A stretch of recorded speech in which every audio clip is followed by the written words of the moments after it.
এটা হচ্ছে রূপপুর পারমাণবিক বিদ্যুৎ কেন্দ্রের যে 230 কেভি লাইন বাগাবাড়ি এবং ধামরাই গেছে সেই লাইনটা। এটি মূলত 230 কেভি সুইচ গিয়ার হতে বের হয়ে প্রায় 1 কিলোমিটার পর্যন্ত আন্ডারগ্রাউন্ড হয়ে তারপর পোলে উঠবে। এখানে মোট 6টি আন্ডারগ্রাউন্ড কেবল দেখা যাচ্ছে।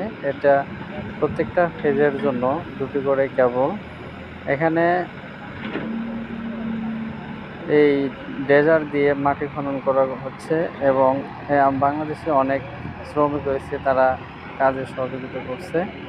এটি আমার পাশে যে সিমেন্টের মতো লাইন দেখতে পাচ্ছেন, এটা এই গ্রাউন্ড টানেল দিয়ে চলে যাবে।